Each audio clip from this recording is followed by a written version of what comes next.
Do you remember the moment when crypto started making sense to you? For me, it was when I realized that there was much more to cryptocurrency than just Bitcoin. There are thousands of other coins, tokens, and decentralized applications with their own unique use cases and characteristics. Now, I remember that when I first tried telling my friends and family about this enormous ecosystem, it flew right over their heads. And that's part of why I decided to start this channel. Education is the key to the mass adoption of cryptocurrency, but the start of that crypto learning curve can be steep for the fiat sheep. Concepts like blockchain, mining, and staking are hard to understand and even harder to explain in simple terms, as I'm sure many of you can attest. This can be a problem when you're trying to help your friends, family, and significant other understand where all your money is going and why. So, that's why today I'm going to tell you how to explain complex crypto concepts in a way they will understand, and even how to answer the questions and address the concerns you're likely to get.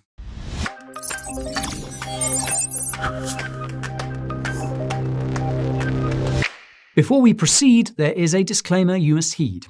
I am going to tell you many things today, but none of it is financial advice because that would be lame. I prefer to give you the knowledge you crave to find your own way out of being a wage slave. If this is your first encounter with the Bureau, my name is Guy and I'm a crypto hero. I put the highest quality crypto content on this site to counter the FUD and the Moonboy hype. News, reviews, coins, tokens, tutorials, tools, and more. It all comes jam-packed with entertainment, so you won't get bored. If you want to join me in my crypto fight, subscribe to the channel and ping the notification bell that shows up on the right. If you look down, you'll see there are a bunch of timestamps in the video timeline that you can use to skip around. Remember that watching the whole way through will help this content get found. Well, that's my intro shtick. Now let me tell you how you can help others make crypto click. If my personal experience is anything to go by, the first question you probably get when you start talking about cryptocurrencies with friends and family is, what the hell is cryptocurrency? Well, here's how I answer that question. Put simply, cryptocurrencies are like regular currencies, except they're entirely digital. Each individual cryptocurrency coin is fundamentally just a collection of numbers and letters. This sounds complicated, but it's actually not far off from what we see with currencies today. Here's what I mean by that. Almost every physical money bill on the planet has a unique serial number. This serial number corresponds to information like when the bill was printed, where it was printed, and so on. In theory, a record of all money bills that have ever been printed and where they are is kept by a central bank, which shares this information with smaller banks and the government. If you have a debit card or credit card, you'll know that you have an account number on there as well. You also have a password or PIN number that you use to access the money in that account. Your bank branch knows your account number and your name because you had to provide your personal information to open an account. This info is also shared with the central bank and government. Now, let's say you have a $20 bill with the serial number ABC, and your bank account number is 123. When you deposit that bill into your bank account, your bank branch, the central bank, and the government will see and confirm that the $20 bill ABC has been moved into bank account number 123. This is almost exactly how cryptocurrencies work. Each individual cryptocurrency coin is like the serial number you see on a physical bill, just without the physical bill.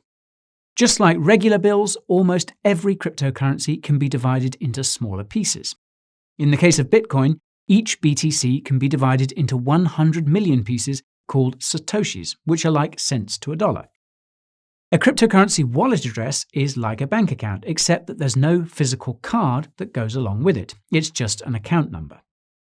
Because you don't need to provide any personal information to create a cryptocurrency wallet, this means that your identity is not attached to your crypto wallet like a bank account is. Most importantly, any cryptocurrency held in your personal wallet is held directly by you, not custodied by a bank like regular money in a bank account. This means that nobody can shut down your cryptocurrency wallet or block your transactions because you have total control over that account at all times. Now, the trade-off here is that if you lose access to your cryptocurrency wallet or forget to write down the recovery phrase you get when you make one, well, you'll lose your cryptocurrency forever. Instead of banks and the government keeping track of everyone's bills and bank account balances, these records are stored across all the computers connected to a cryptocurrency network.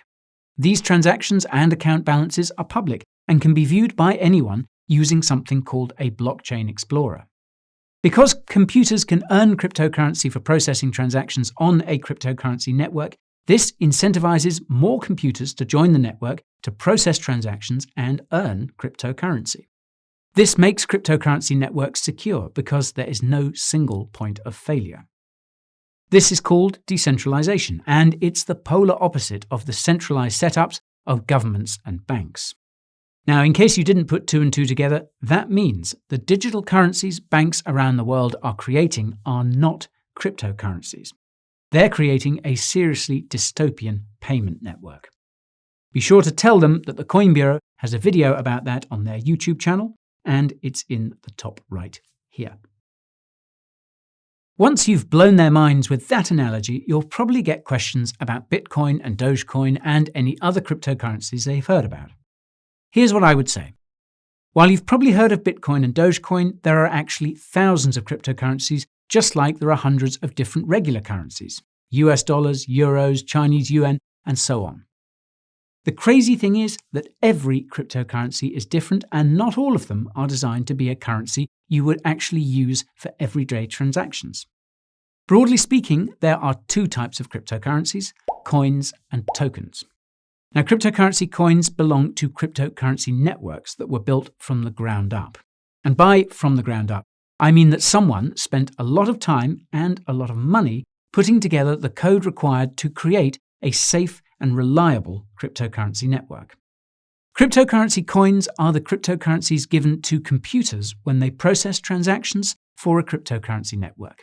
For example, BTC is a cryptocurrency coin because the Bitcoin network was built from the ground up, and BTC is given to the computers that process transactions for the Bitcoin network. Because cryptocurrency networks are so hard to make from scratch, only a few dozen cryptocurrencies are actually coins. The rest are cryptocurrency tokens. In contrast to cryptocurrency coins, crypto tokens are easy to make and can often be created in a matter of minutes with little to no effort. This is why there are tens of thousands of tokens. The NFTs you keep hearing about are actually cryptocurrency tokens that are like digital certificates of ownership for physical or digital art pieces. NFTs are just the tip of the iceberg of what you can do with tokens as well. For example, there's a company called Circle that issues a cryptocurrency token called USDC. USDC is fully backed by real US dollars, which means that for every one USDC in circulation, Circle has $1 US in the bank.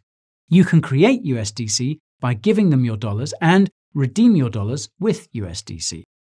Another company called Paxos issues a cryptocurrency token called PaxG.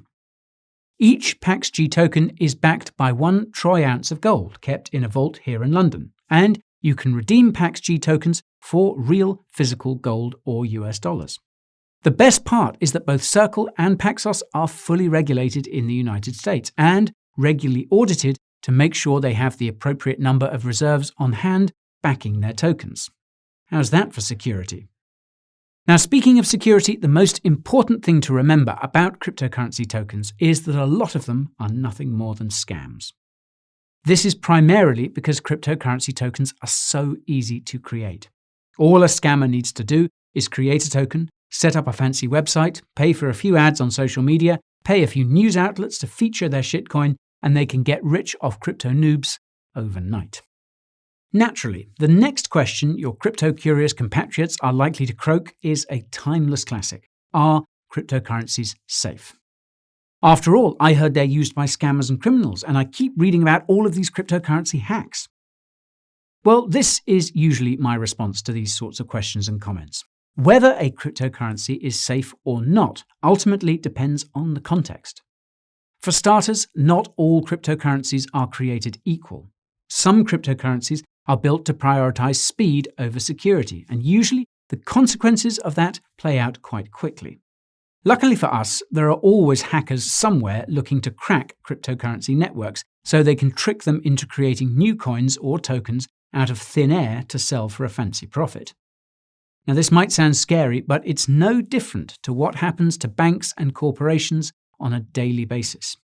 When hackers succeed, the affected company usually beefs up its cybersecurity. The same goes for cryptocurrencies. This means that most cryptos that have been around for years are robustly battle-tested as a consequence of always being under attack by bad actors. If you're not convinced, well, consider this.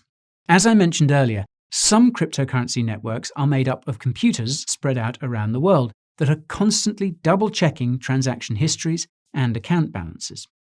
If you wanted to corrupt a cryptocurrency network, you would have to hack more than half of all the computers connected to the network at the same time in order to do it. This is impossible to do if you have a cryptocurrency network like Bitcoin that has millions of computers spread around the world. That said, some cryptocurrency networks have fewer computers processing transactions and are therefore more vulnerable to attack. The same rule applies to centralized cryptocurrency services like cryptocurrency exchanges, which is where most crypto hacks have happened. These are much easier and more lucrative to exploit than an individual cryptocurrency wallet, which is insanely secure. That's why you should always keep your crypto on your own personal wallet wherever possible, and only keep it on an exchange when you're trading or cashing out. And when it comes to self-custody, nothing beats a hardware wallet. I have a list of the best ones on the market, which you can watch by hitting that link in the top right. When it comes to criminal activities, it is true that ransom demands made by hackers often involve some kind of cryptocurrency.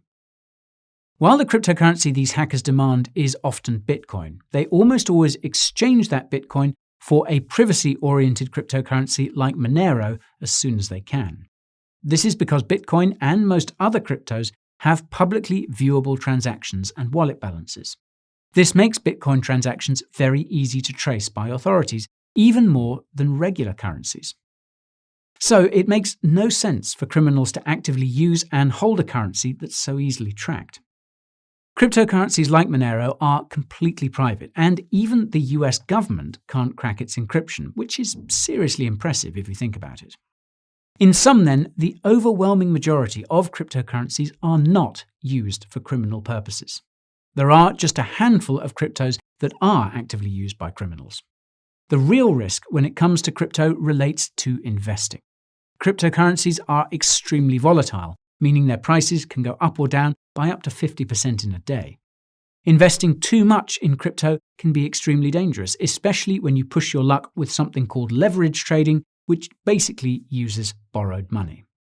That's why you should only invest what you're willing to lose and not a penny more. Not financial advice, of course. Assuming it hasn't been asked already, the next question that will land in your lap will be along the lines of, why are cryptocurrencies so volatile? What gives them any value to begin with? Here's my counter. What gives the money in your wallet or in your bank any value? Now, once upon a time, it was backed by gold, but that changed, and since then, all state-issued currencies around the world have been losing value. This is because the only thing that backs dollars and euros is ultimately the trust we have in the governments that issue those currencies, and that trust has been eroding for decades. Not only that, but governments have been actively printing and manipulating their currencies to benefit themselves and the corporations that fund them at the expense of the average person. This has caused record levels of inflation that incentivizes spending over saving, which leads to overconsumption and causes the sort of environmental catastrophes they claim to want to stop. You can direct them to my video on the massive fiat Ponzi if they want further context. Anyways, after that rant, I usually go on to address the actual question. Cryptocurrencies are valuable because of what they do. Obviously, this value changes depending on which cryptocurrency we're talking about. Bitcoin has value because its BTC coin has an economic profile similar to gold. It has a maximum supply, and only a small amount of BTC is created each day, and that amount is cut in half every 4 years. Assuming demand for Bitcoin stays the same over time, this would lead to a doubling of Bitcoin's price every 4 years. However, Demand for Bitcoin has increased over time as we realize how weak regular currencies can be, and this awareness has been enhanced by the current pandemic. As basic economics dictate, when something has a limited supply but the demand for it continues to increase, prices inevitably rise. Many investors also see Bitcoin as a safe place to park your capital outside of the current financial system, including me. One important thing to note is that most other cryptocurrencies are highly correlated to Bitcoin, meaning their prices are reliant on what BTC does. Even though that's the case, some cryptos such as Ethereum have insane value due to the utility they provide. The Ethereum network can be used to create those cryptocurrency tokens I was talking about earlier, and you can even create decentralized applications and websites that can't be censored or shut down. All transactions related to creating and moving tokens and interacting with these applications require Ether to pay for gas fees. This means the demand for ETH rises as the Ethereum network gains adoption, and Ethereum has seen some serious adoption. Visa is testing payments on the Ethereum network using that USDC token I mentioned earlier, and the European Central Bank even issued a bond on the Ethereum blockchain. Now, the reason why the value of BTC, ETH, and every other cryptocurrency fluctuates so much each day is because basically nobody knows what these technologies are actually worth. The prices of stocks and gold and even regular currencies fluctuate every day for the same reason, but cryptocurrencies are much more volatile because what they do is revolutionary. Cryptocurrency networks make it possible to lend, save, and borrow without an identity, credit score, or bank. They make it possible to do business directly with other people without a middleman taking a cut, meaning service giants like Uber and tech giants like Facebook could become obsolete. They make it possible for communities to pool their funds together and vote on how they should be spent, which could eventually cut out the needs for governments and their crooked politicians. You could even say that cryptocurrencies are the equivalent of a powerful alien technology that threatens the dominance of the powers that be. Now, this potential makes the average crypto investor very emotional. The slightest possibility of a clampdown on crypto results in a market crash, and the most outlandish rumor can lead to a massive market pump. In the longer term, however, you can see that crypto is growing, and that growth is unlikely to stop anytime soon. Now, by this point in time, you've probably more or less convinced your cohort that crypto is pretty legit, and that means there's only one question they have left to ask you. Which cryptocurrencies should I buy? Well, before you answer that question, you must remember to emphasize that nothing you tell them is financial or investment advice. Otherwise, you could end up in court if their crypto investments go south. And even if you're legally covered, you could still find yourself eating a knuckle sandwich or two if your guidance directs their greed to a financial gutter. That's why I usually respond with the following. Which cryptocurrencies you decide to invest in boils down to your timeline and risk tolerance. In terms of timeline, the cryptocurrency market seems to follow a 4-year cycle. We're currently in the bull market phase, which is where prices gradually rise. The crypto bull market could end as soon as this fall and as late as early 2022, and the likelihood that you will sell your cryptocurrencies when they're at their highest prices is slim to none. Although most cryptos have seen most of their gains for this bull market, a 2 to 3x return on investment is still possible, and it's even more likely if you decide to hold until the next crypto bull market. Fun fact, buying and holding cryptocurrency will give you about the same amount of profit as actively trading crypto, which I don't recommend you do unless you plan on making it your full-time job. When it comes to risk tolerance, it might sound a bit funny considering cryptocurrencies are risky investments, but there are varying degrees of risk even within the crypto market. Logically, the more risk you're willing to take, the greater reward you stand to gain. Now, the easiest way to measure risk and reward is to look at a cryptocurrency's market cap. This is an extremely important metric to check because the dollar value of cryptocurrencies can be misleading. A cryptocurrency's market cap is calculated by the current value of that coin or token times its circulating supply. The reason why Dogecoin is ranked so high is because it has a circulating supply of 130 billion. And when you multiply that by Dogecoin's 30-cent price, you get a $40+ billion market cap. Now, you might think that Dogecoin presents you with an easy opportunity to get rich quick, but getting to just $1 would require an additional $80 billion of active investment, and that isn't all that likely to happen. As a rule of thumb, the smaller the market cap, the more potential that cryptocurrency has to grow, regardless of its dollar value. That's because it takes less money to increase its value. Now, to use an extreme example, Yearn Finance's Wi-Fi token is worth more than Bitcoin, but its market cap is 20 times smaller than Dogecoin's, meaning it would take less capital to push up the price of Wi-Fi. With the exception of Dogecoin and a couple of others, most of the cryptocurrencies in the top 10 by market cap could be considered low-risk investments. Cryptocurrencies like Bitcoin, Ethereum, and Cardano are likely to be around for many years, and they will likely double, if not triple in price before this bull market is over. The other 90 cryptocurrencies in the top 100 could still see gains of 3 to 5x, but the further you move down the list, the riskier the investment becomes because it also takes less capital to crash their price. I would personally stay away from any crypto that isn't among the top 200 by market cap because most of the quality projects have already come out of the woodwork, and going any further is just gambling. If you come across any cryptocurrencies that spark your interest, you can learn about those by watching videos about them on an awesome cryptocurrency YouTube channel called The Coin Bureau. You can tell them to start with my video about how to do your own research, which you can find using the link in the top right. Well, that's all for today's tutorial on how to talk to no-coiners about cryptocurrency. So, if you liked what you saw, let me know by smashing that like button. Remember to subscribe to the channel if you're crypto crazy, and feel free to send this video to your family and friends if you're feeling lazy. Now, I'd love to hear from you. So, how do you answer common crypto questions and concerns about crypto? Let me know by dropping me a comment below. While you wait for my next flick to hit the tube, here's what you should do. Follow me on Twitter, TikTok, and Instagram, and get your daily dose of crypto updates by joining my free channel on Telegram. If you feel like you're falling behind the crypto market, subscribing to my weekly newsletter is the perfect way to keep up the pace. It's got everything you need to help you win your crypto race.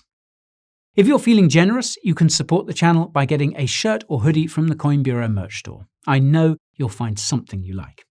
You can find your way to all these resources using the links in the video description. Thank you so much for watching, and I will see you again pronto.